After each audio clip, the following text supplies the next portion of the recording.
Hi, Laura DiGiulio, registered massage therapist and NKT practitioner in Bedford, Nova Scotia. I'm at Coastal Sports and Wellness, and I'm going to talk a little bit about hamstrings. There are lots of dysfunctional patterns associated with hamstrings. I'm just going to talk about one. I'm going to talk about the relationship between the core and between your hamstrings. So your hamstrings are a muscle group that are at the back of the thigh. They cross the hip and they cross the knee, and they come in a set of 3 different muscles, or 4.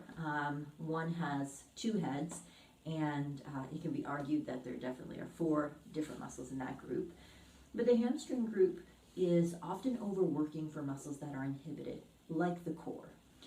So in a situation where your core muscles are inhibited or aren't functioning properly, the role of hamstrings is to put the brakes on forward movement, potentially, of the trunk.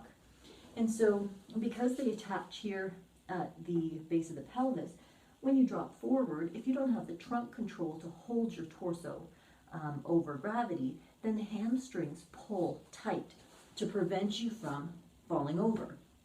And that's important when you go down to touch your toes, for example, when you go to pick up something from the floor, but also in a gait pattern.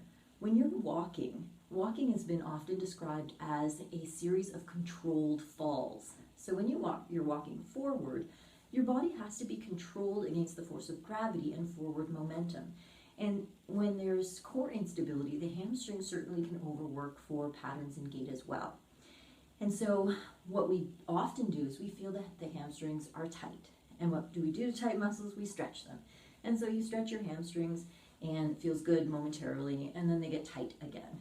And you stretch your hamstrings and then they get tight again. And that's because you're never really dealing with the core issue. And the issue is core control. So I'm going to show you a drill to help allow the hamstrings to become long while generating a little core stability. So what you're going to do is you're going to give your body core stability so that your hamstrings are allowed to relax. And so the way you're going to do this is you're going to use a weight. I have a dumbbell here. You can use a kettlebell.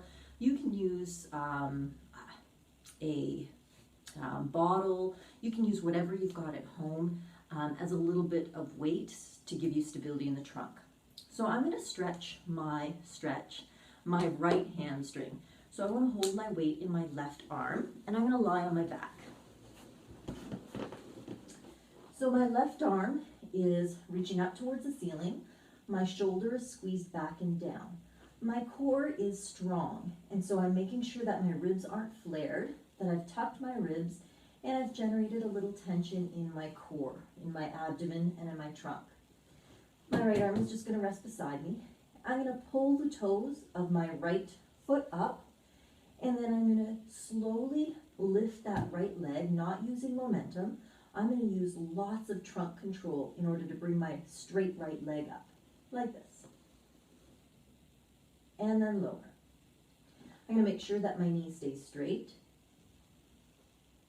and that while I do this, I'm generating tension in my core to help lift my leg.